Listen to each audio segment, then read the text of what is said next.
Hello everyone, I'm Hena Nafees. I'm a consultant nutritionist, and today we are going to be talking about going back to school. Well, I'm a nutritionist who has keen interest in child nutrition. In fact, I started a brand called Nutrients Kids Fitness Studio in 2009, which was a lifestyle modification center for children. And I also completed a certification in childhood and adolescent weight management from the American Academy of Nutrition and Dietetics. And I feel a good lifestyle is a necessity for most children today. So, since we are going through really uncertain times and where health is taking the most beating, we need to secure the health of our children. And more so because times are very uncertain and people, especially parents, don't know what they are going to do when the school reopens, whether they should send their children back to school, or they should refrain them from going back to school, or what should they do, because at one end the academic suffers, the studies suffers, they might waste a year, at the other hand their health, their life is at stake. So keeping this in mind, I started to think of talking to people about children and how can we make their living more safe and more healthy in the coming times. So we started with a series called Go Back to School Stronger, and there are three parts to it. So today we are going to be uh, talking about the first part, which is a general overview about how do we get our children ready to go back to school. So I'll be sharing a presentation, and let's see if you enjoy it, right? So today's discussion is going to be on nutrition to boost immunity, sleep cycle, personal hygiene, and social distancing. Because these are the words which are the most relevant in today's time, and we need to know exactly what we need to do about it. Because there's so many different claims people are making about nutrition, about social distancing norms. There's so much confusion. So today I'm going to talk to you about something which is evidence-based, something which gives you confidence to make your children go back to school stronger and fitter, hopefully.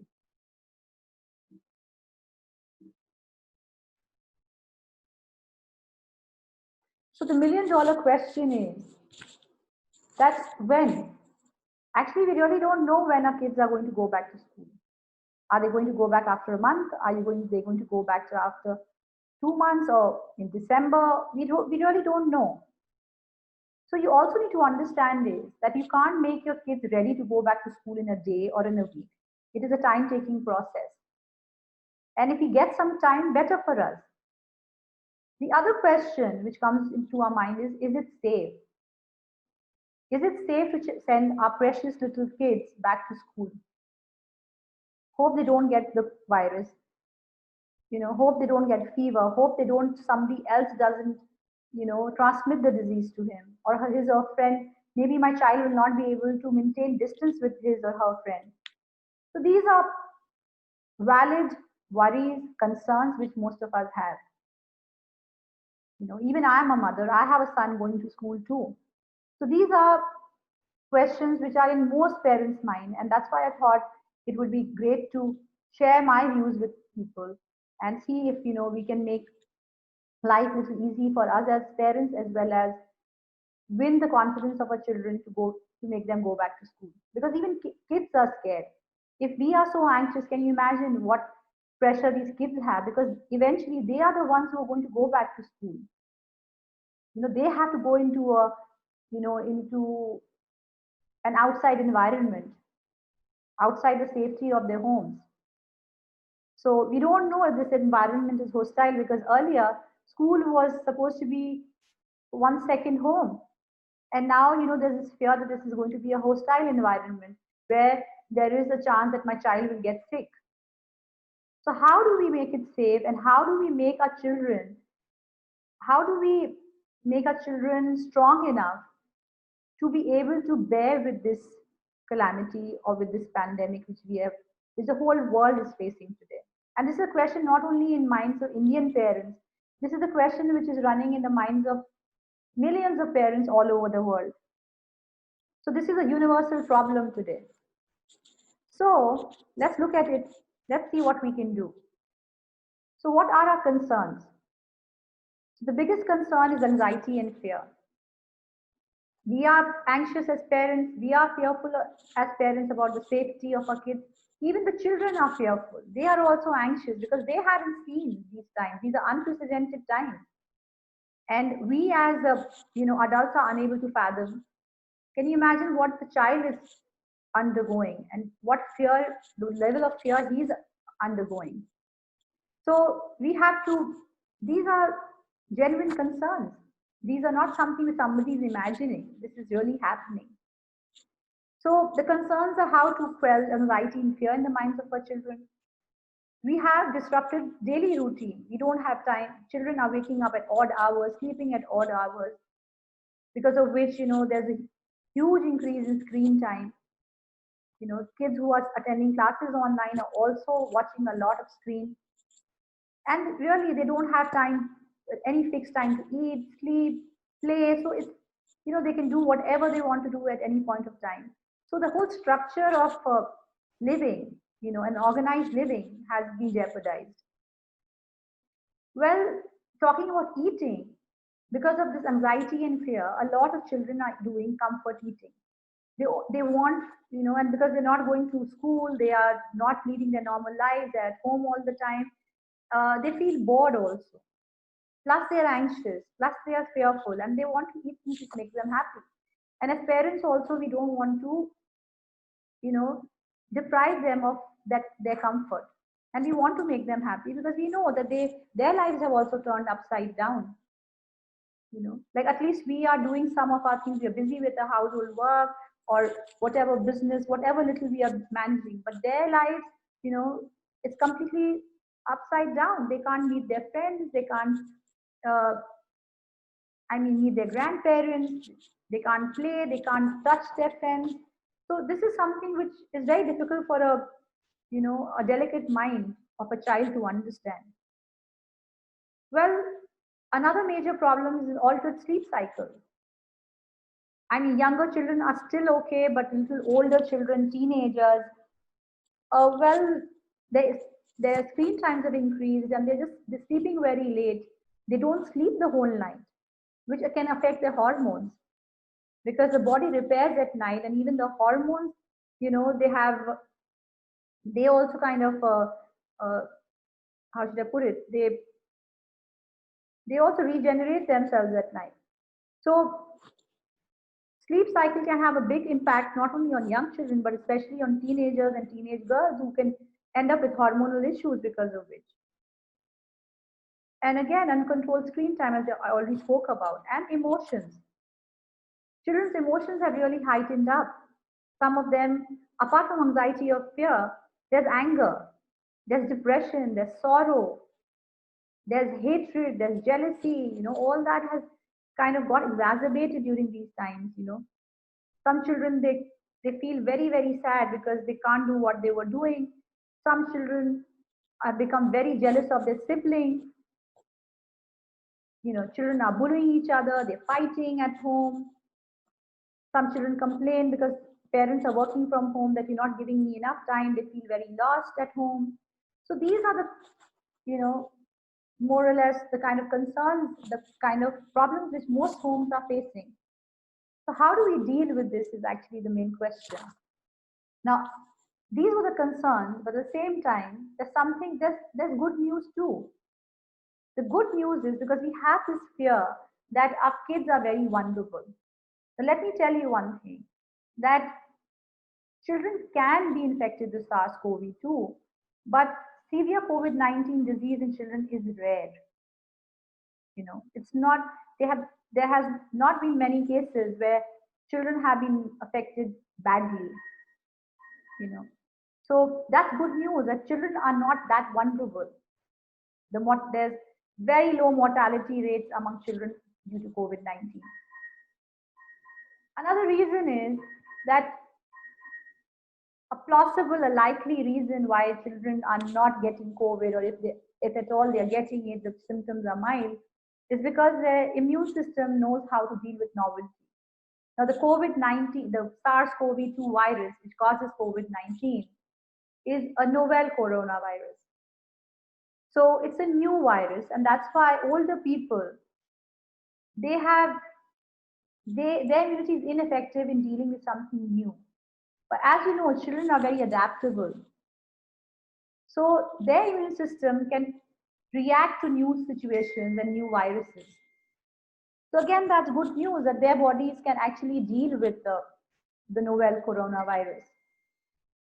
And last but not the least is children have the ability to rapidly produce natural antibodies with broad reactivity. So they can produce naturally antibodies to fight the disease, and they can actually deal with a broad spectrum of infections or microorganisms or viruses, bacteria, and things like that.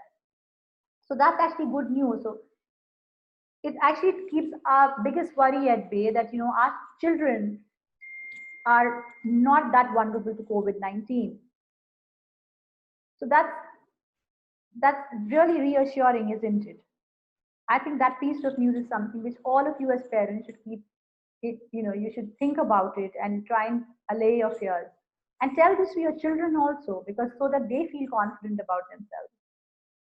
Right? Now, so this has been the good news for all of us. Now, during this pandemic, immunity is the most sought after word of 2020. Every single person is thinking of immunity. We have seen in the market people selling immunity biscuits, immunity papad, immunity atta, and what have you. So everything is, the buzzword is immunity, because since in the absence of any medicine or vaccine to treat or cure coronavirus, all of us think immunity is the thing which can bail us out. Like those people who haven't contracted the disease are the ones who have good immunity. So this is our greatest weapon, which we need to use, to harness, to deal with the disease. Now, there are certain facts about immunity which one needs to understand, because there are a lot of claims being made, and we cannot fall victim to wrong claims, because that will only exacerbate the problem, not solve it. So we need to first understand what immunity really means. So there are two main parts of the immune system, or the two kinds of immune system. The innate immune system, or the natural immunity, the immunity which we are born with. Now this is hereditary. How good our immune system is depends on what we inherit from our parents, right? So you either born with a very strong immune system, or weak, or not so weak. So we have something which we are born with. But at the same time, we have something called the acquired or the adaptive immune system.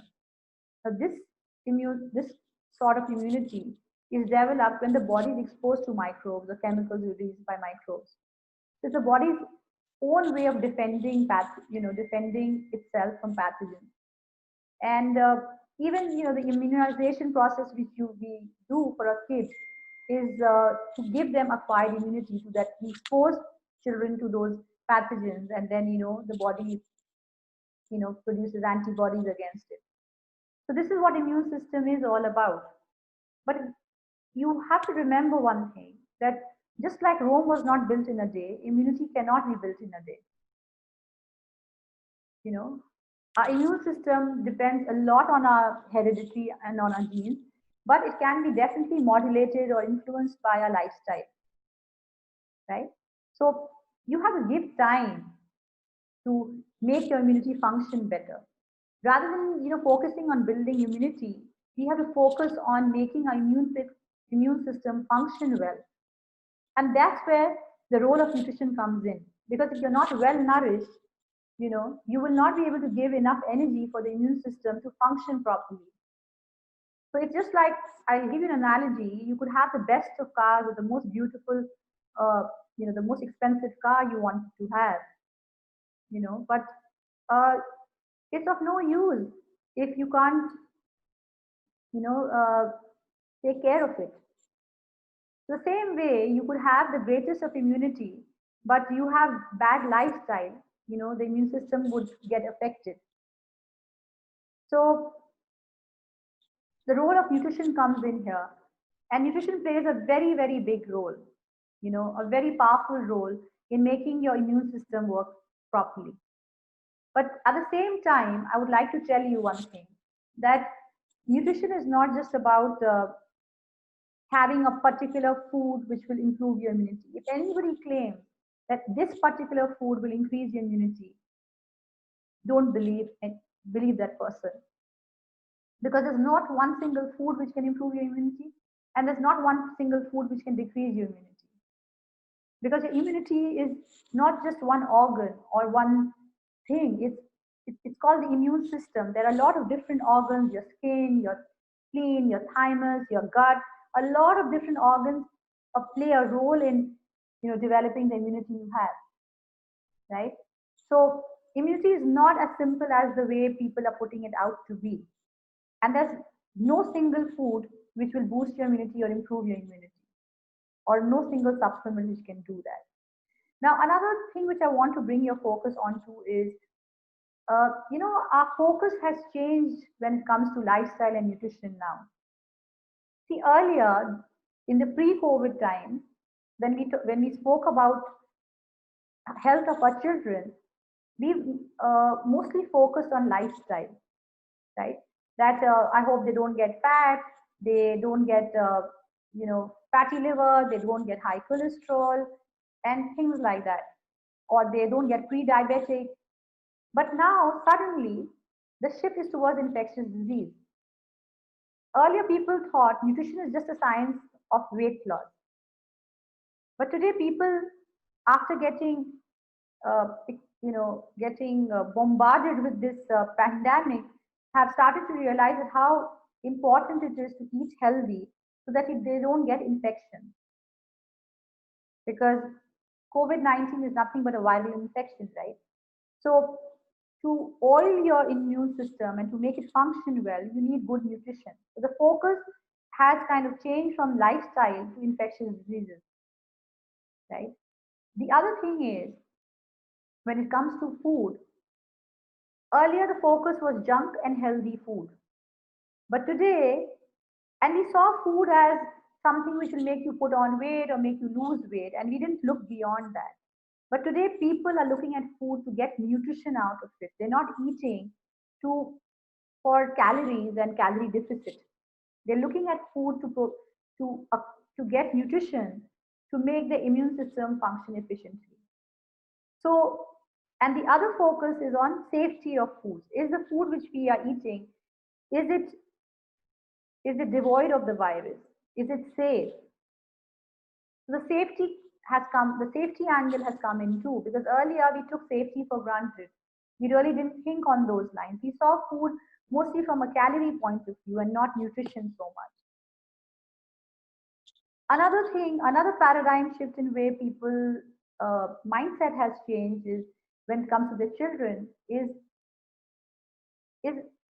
people gave a lot of importance to the aesthetic of the aesthetic value, whether the child looked good or bad, fat or thin, you know. But now they're focusing on health of the children. When earlier when they spoke about health of the children, they only spoke about the weight of their kids. I'm talking about kids who didn't have diseases. Like, of course, children who had diseases, their parents' focus would be, definitely much different. But I'm talking about kids who didn't have any disease, but, they had this weight issue. So parents, wanted the kids to look smart, dapper, thin, So they've always thought about nutrition from an aesthetic point of view. But today the shift has been towards health. Everyone is worried that I hope my child doesn't get sick, doesn't get fever, doesn't get cough and cold. That's their biggest worry. They don't care whether the child is fat or thin or whatever. But saying this, I would also like to say that weight is a risk factor for people who have already contracted COVID. Not applicable to children, but in adults, we have seen that people who are obese, once they get the coronavirus, their prognosis is not good. So weight is a determinant of how your disease will progress. And even people who are extremely underweight are also prone to catching infections faster. So I can't completely negate the weight aspect, but but that's not that we have to focus on so much. We have to look at nutrition, nourishment, energy, getting adequate amount of vitamins and minerals is what we should focus on right now. And of course, if your child is overweight, why if you do this, the added bonus would be the child would actually lose weight and get healthier and fitter. Now, talking about nutrition, the first thing which I want to point out is the importance of striking a balance, because balance is key to healthy eating. And when I talk about balance, I mean your food which you eat has to have the right balance of carbohydrates, proteins, fat, and fiber. Because carbohydrates are extremely important to give energy. So you make sure that your kids are eating, refined carbohydrates, unrefined carbohydrates, sorry, and eat more whole grain and less of white stuff like white bread or white rice or white pasta or white noodles. Because when you eat whole food, when you eat whole grains, they give you a lot of nutrition along with it, which is also good for your gut. There has been a debate during these times about non-veg and veg food too. Now, if you're a vegetarian and if you never eaten non-veg food, you don't really need to eat non-veg food. But those of you who have relied on high biological value protein sources like chicken, egg, fish, mutton, beef, please don't stop eating it, because protein is something that is very important, for your muscle health. And if those of you who are used to eating protein, if suddenly you stop eating it, you will have muscle wasting. And if you lose muscle, it can affect, your lung health, your breathing capacity, and can also make you feel weak. Moreover, it has been shown that if you eat protein-rich diet, it helps in production of something called cytokine, which helps in fighting infection and inflammation in the body. So you need to eat a balance of carbs and protein. The other thing is fiber, which is also very important. Come to it when I talk about gut health. And fat. Now, don't try to reduce your fat intake.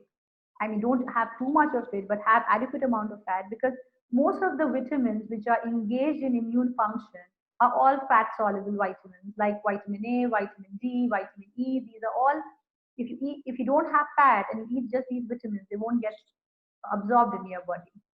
So eating fat is extremely important. Now coming up to fiber, they say that 70% of your immunity lies in your gut. Your gut health determines how good your immune function would be. So we need to take care of our gut health, and the best way to improve your gut is to have good fiber. If your diet is low on fiber, you get constipation, you have bloating, you have gas, and if you have constipation, there is a lot of toxins which remains in your body which doesn't come out.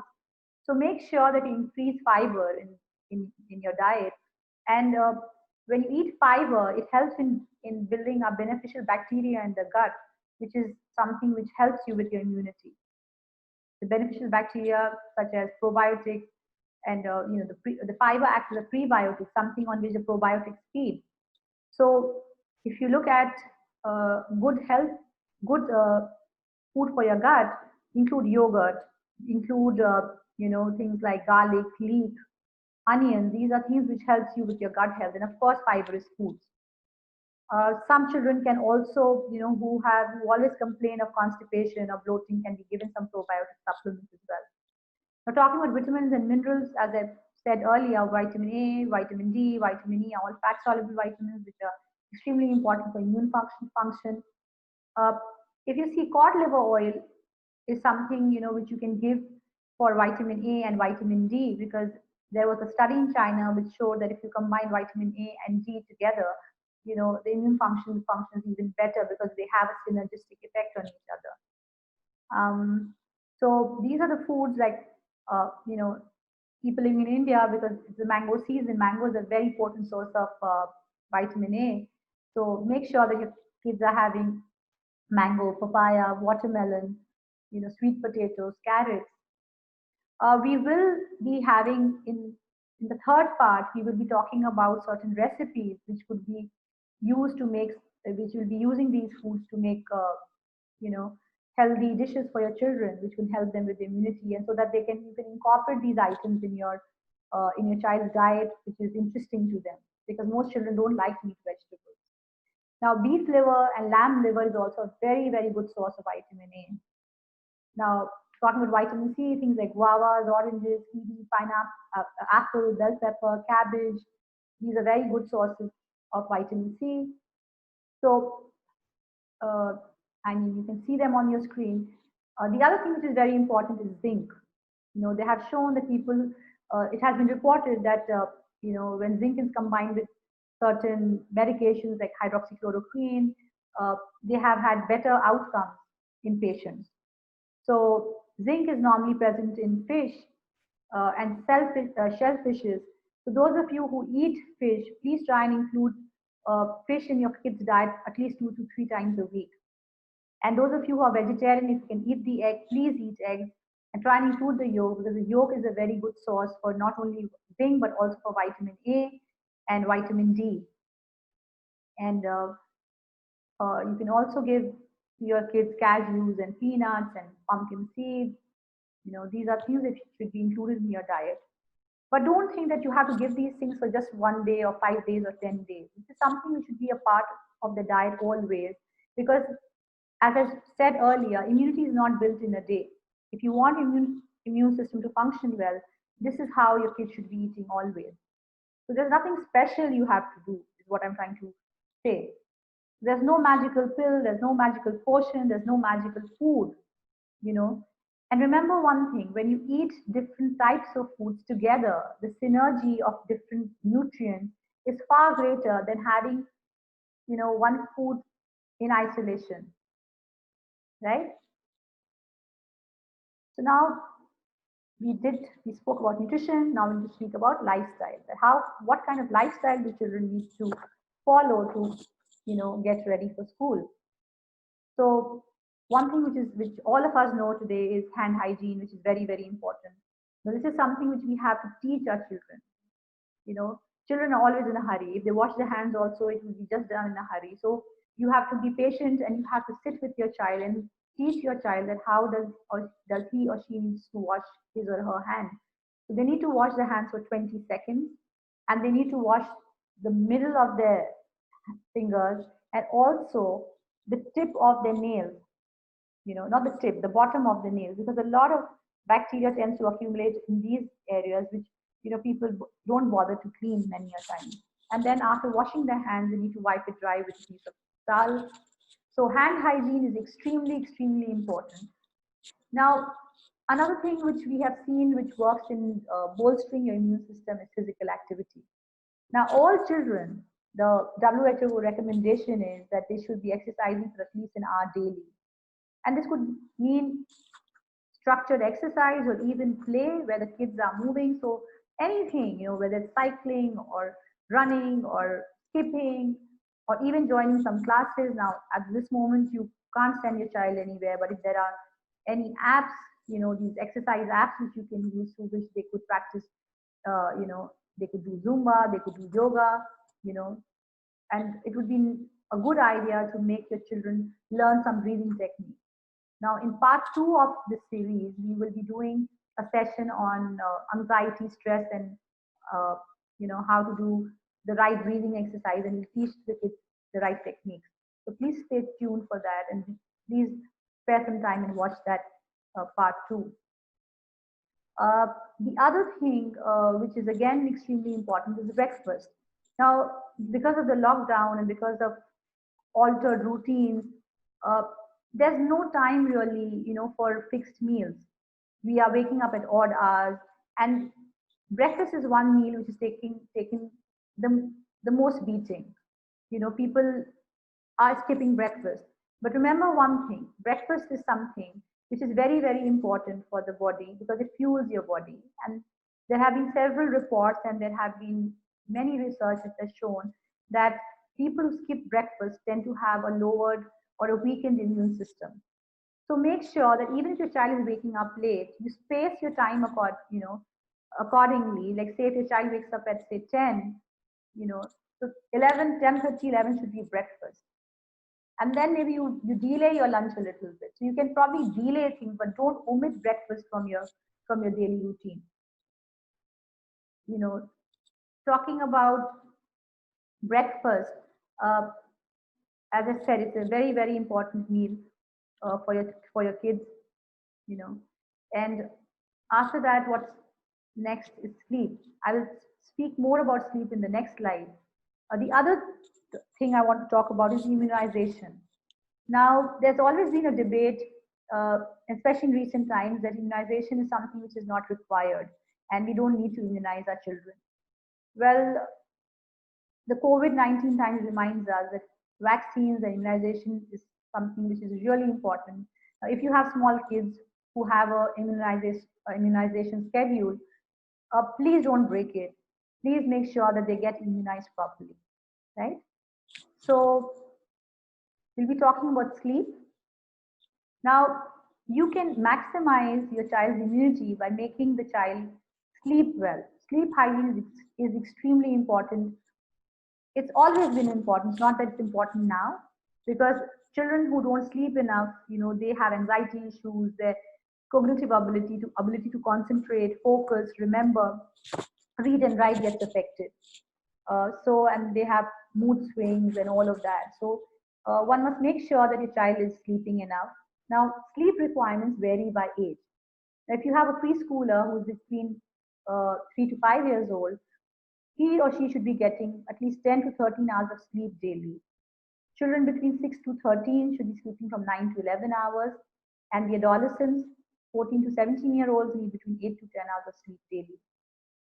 Because sleep is something which gives rest to the body, which makes the body repair, recuperate, recharge.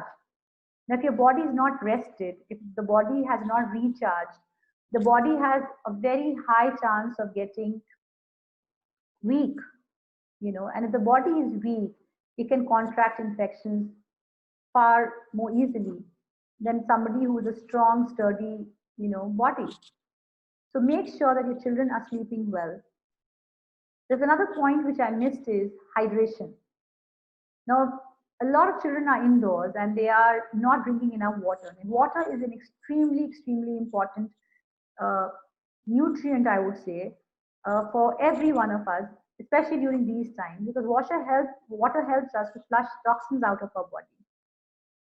So it can help us flush out, the virus or the bacteria, whatever's gotten inside us.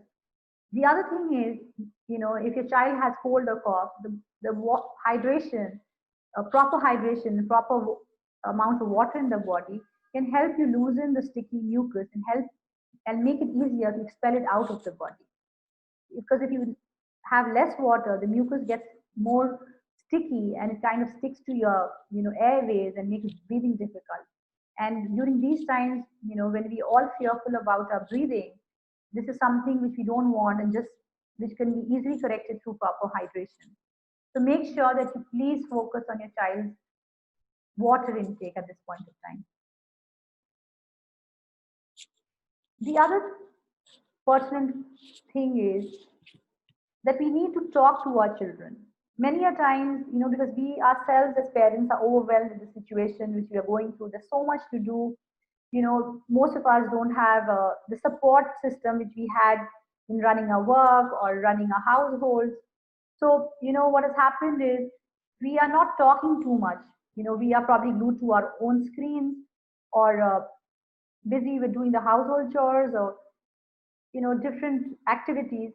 So we miss out on in communicating with our kids. So during this time, we must have conversations with our children. We need to talk to them.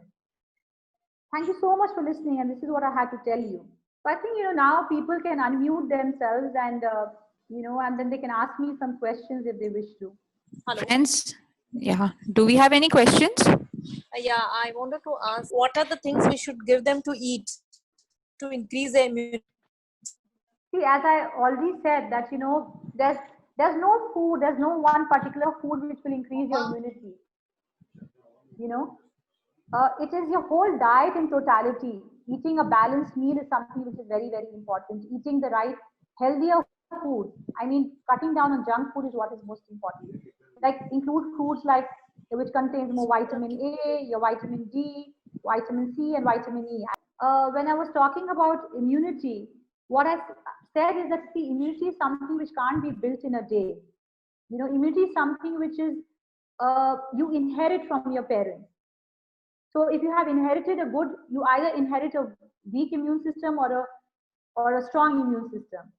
But at the same time, your environmental factors like your diet and your lifestyle does have an impact on immunity.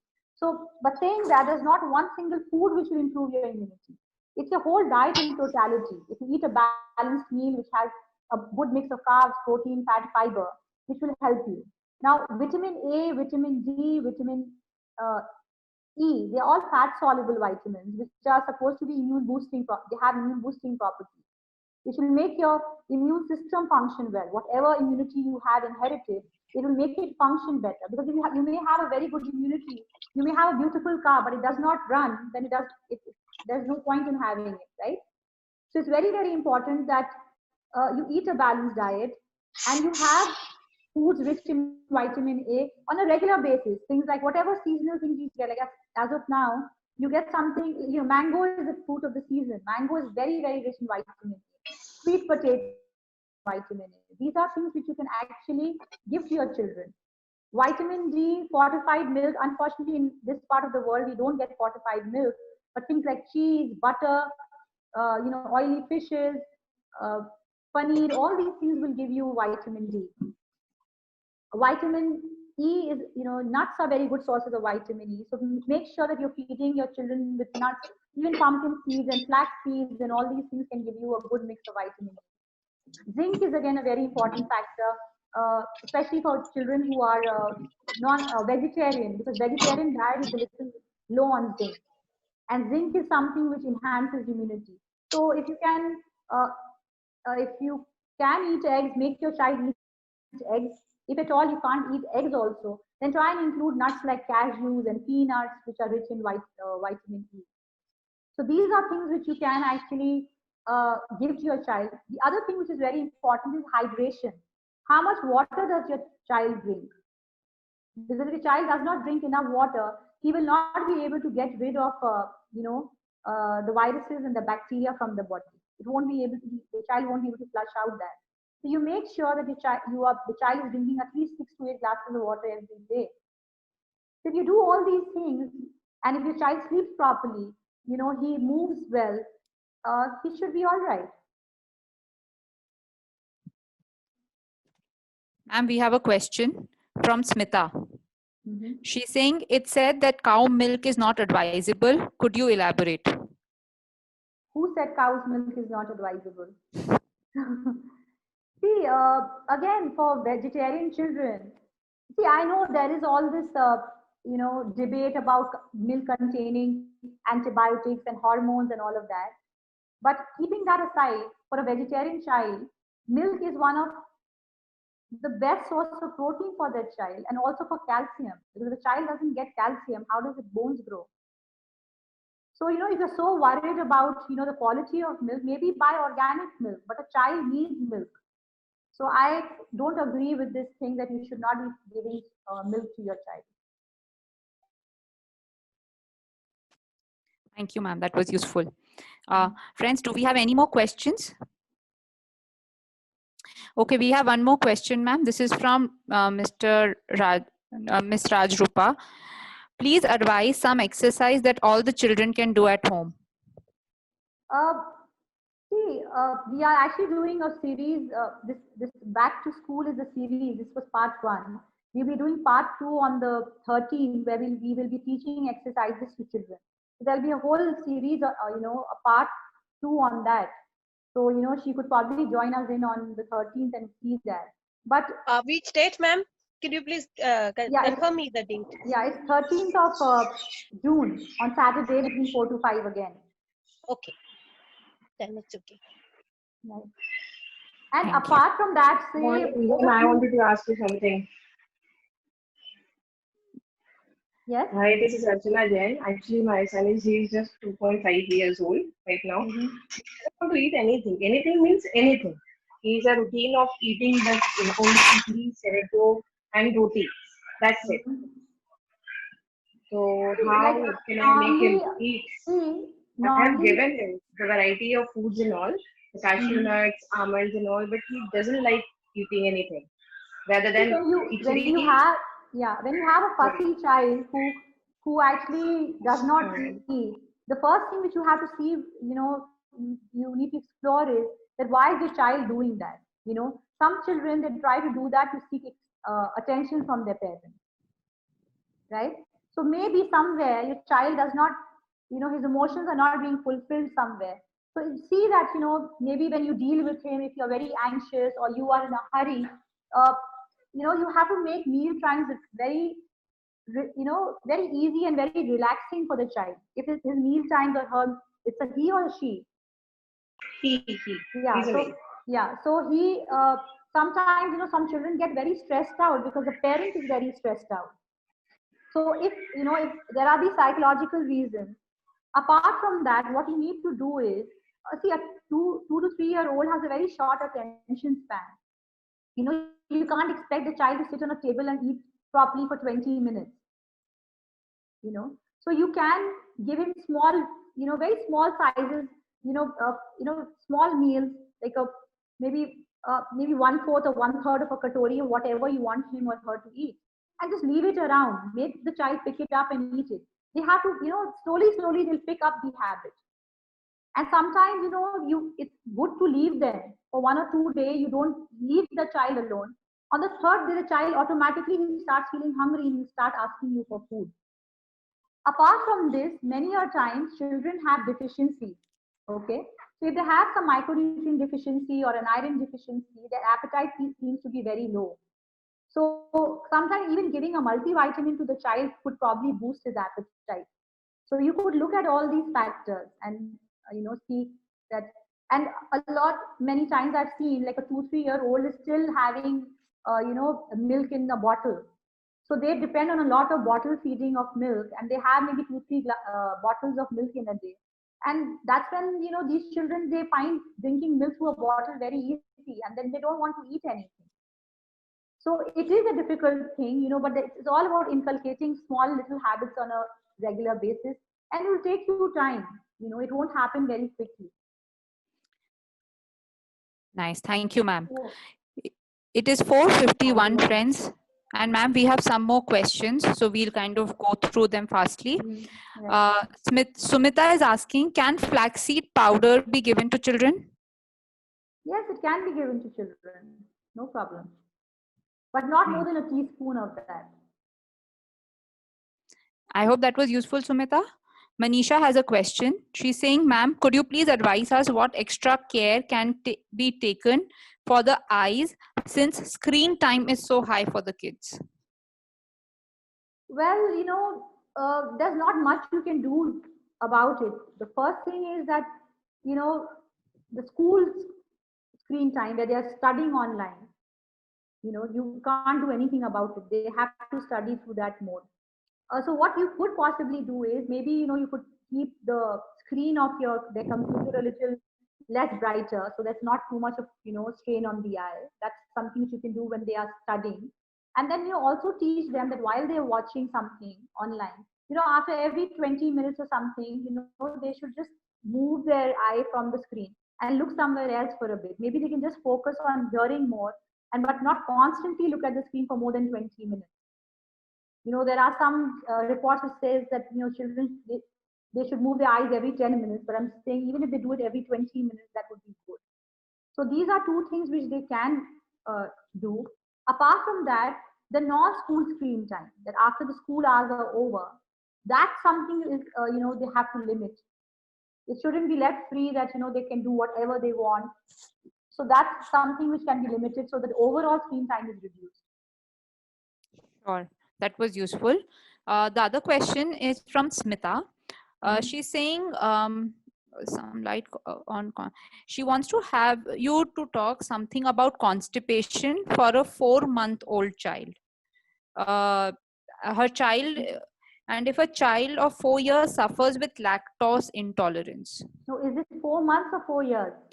In her first sentence, it is 4 months and then it is 4 years. Smita, if you're around, probably you can unmute yourself and clarify. We have a similar kind of question from Ashish. Yeah. My son has gastric problems, so Ma'am. doctors say not to take milk. Yeah, some Okay. Yeah, children. hello, Hina ma'am. So I Yes. have 2 children at home, and one of them is a 4-month-old baby, Mhm. and my sister's just delivered actually. And her daughter has been suffering from a lot of constipation, 4 months. and I have a 4-year-old as well at home. Mhm. So he has lactose intolerance. I mean, the doctors have told him that he's got lactose intolerance, which has recently been identified because he was not eating, and we got a few tests done. Okay. So that's what's come. So So it's a what can confirmed lactose intolerance, right? Yes, yes. Okay. So what sort of food and So maybe maybe if it's sometimes these kind of problems run genetically in the family. So maybe your sister's daughter, that 4-month-old baby, may also be having some kind of a lactose problem. But is the child on formulas, or is the child exclusively breastfed? The 4-month child she's breastfeeding. exclusively. Yes, absolutely. So, for a 4-month child, if the child is having constipation, I really don't know, to be very honest, that why the child She's is having. tried gripe water, but not really Some helpful. from a diet point of view, I really, because we say that till you are 6 months old, the child should be exclusively breastfed. Maybe Okay. your sisters, she may not be having the right nutrients which is affecting her child, because the nutrient which is going Okay. through the child's body is going through the mother. So All right. ask your sister maybe to drink a lot of water before she breastfeeds, to include more fiber in her diet, and Okay. if this problem persists, then the pediatrician has to see if there is some functional problem or some physiological problem the child has, why the child is having chronic constipation, because you don't feed anything else besides breast milk to a 4-month-old. So you have to look at the Right. mother's nutrition, and if it's a persistent, very chronic problem, then it needs to be investigated. Now, coming to Okay. your child who's 4 years old, Yes. and he has been diagnosed with lactose intolerance. Mhm. I presume you're vegetarian, or Yes. yeah. So obviously, This is also my sister's child only. Actually, she was supposed to be attending your webinar, but she's not able to. So she asked me to ask Okay. you these 2 questions Yeah, so specifically. maybe it might be running. These both the children belong to the same set of parents. Maybe they Right. have some genetic, I mean, problem whereby both the children have lactose intolerance. So Okay. maybe it could be checked for the younger kid also. Now, All right. coming back to the question about lactose intolerance, uh, Mm-hmm. if the child cannot digest milk, yogurt Okay. is relatively low in lactose. It all All right. depends on how severe his lactose intolerance is. If he's not very Mm-hmm. severely intolerant to it, then he could easily Mm-hmm. digest yogurt. He All won't right. have problems with that. And he can Mm-hmm. also have, because at that age calcium is very important, and milk is one of the best sources of calcium. So Right. having hard cheeses like cheddar, processed cheese also can Okay. help the child with Mm-hmm. getting calcium intake. Apart from that, things like green leafy vegetables, certain seeds, sesame seeds are very rich in calcium, could be given to the Okay. child. Plus, you have a lot of Right. other alternatives today in the market, like almond milk and soya milk and all of that. So, all that can be given to the child. Okay. Thank you, ma'am. Thank you so much. You're welcome. Guys, the last few questions. So, ma'am, Ashish is asking, his son has gastric problem and doctors have asked them not to take milk. Do you want to suggest anything to him?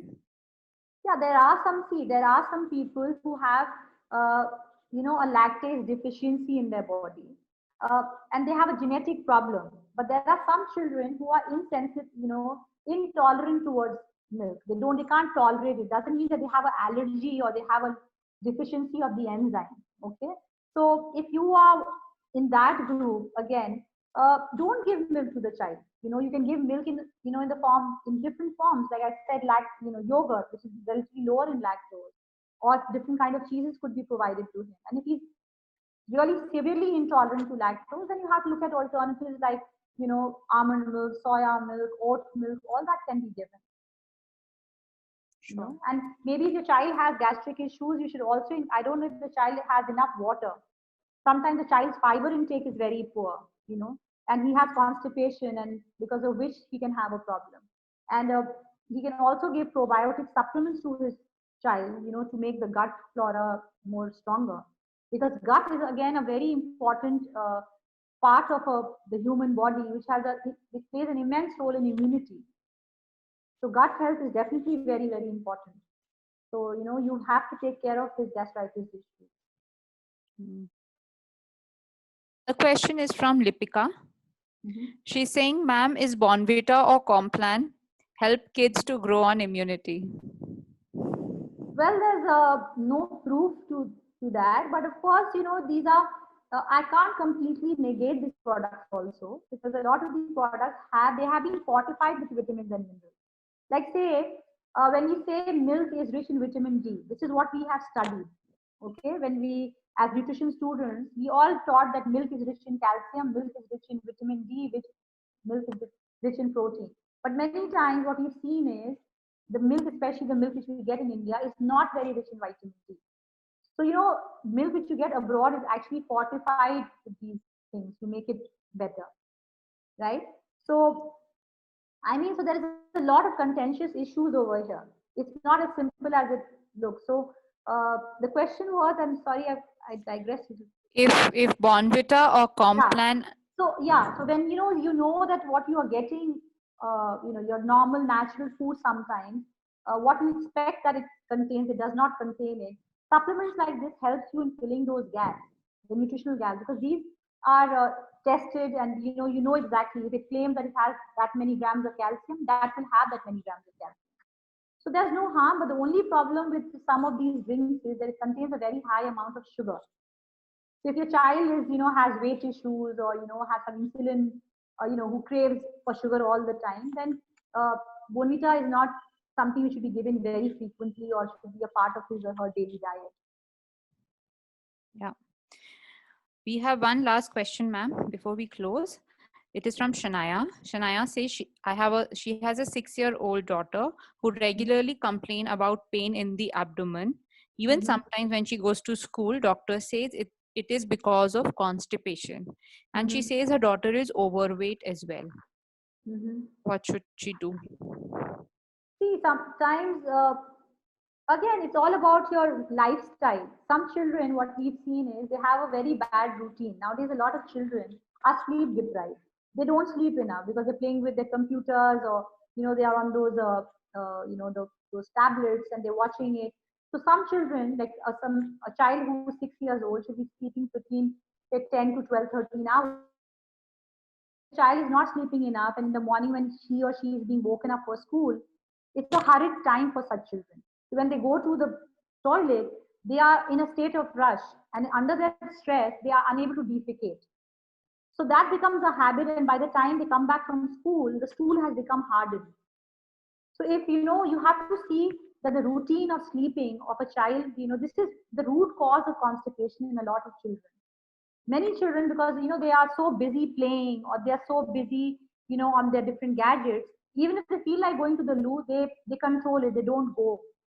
So if your child is doing any of this, first try to fix that. Secondly, you have to increase the fiber intake, and give your child, the child should have at least 2 servings of fruits every day. Include vegetables in his or her diet, maybe in whichever form, in a form of a soup or a sabzi or a salad or a vegetable juice. You need to include fiber in the diet. And you have to also watch if your daughter is drinking enough water or not. Water is the key. Yeah, everything is key. Everything is, yeah. We have one last question from Kanveet. She says, my child eats all the vegetables. Do I still need to depend upon other things for immunity building? Not really. I mean, apart from vegetables, there are other things like the carbohydrate, the protein, and your fat. All that is there. So you have to focus on all those things also. Like, you can't just say that, my child is eating enough fruits and vegetables and that's what is enough. Because fruit and vegetable is one part of the balanced diet. It's just not, it's not the diet. You understand? So it has to be, you have to have a more comprehensive or a more broad diet, which includes all your food groups like carbohydrate, fat, fiber. That's when it becomes healthy. So if you're not looking into that, you need to look into that. Apart from that, how much processed food is your child eating? How much junk is your child eating? So if the child is eating a lot of junk food, they work like anti-nutrients. So if at one end you're feeding in the nutrients, and at the same time the child is eating food which has more anti-nutrients, the nutrients are being lost from the body. And again, if the balance is more towards the wrong food and less towards the right food, then obviously the child will be deficient in essential vitamins and minerals, and it will affect his or her immunity. That's brilliant, ma'am. I think the session was very, very useful. There were lots of tips for kids, and I think lots of tips people like us adults can also use, like using, drinking enough water, having 360-degree nutrients. With this, we've kind of covered all the questions that we had. You can give us some closing line and close this session. Well, I just want to tell everyone that don't panic, because children are going to go back to school. Most parents are very anxious, and a lot of them are saying that I will not send my child back to school. I know times are very trying. It's very uncertain. But the faster we get back to normal life and we have to take precautions, we'll be fine. And don't worry about kids. As I said during my session, the children actually, are blessed with better immunity, especially when it comes to novel viruses. They know how to deal with new things, unlike adults. So just be confident about your child, and whenever the school opens, send your child to school with confidence. That's all I have to say. Yes. So before the children get ready for the school, parents need to get ready for the school.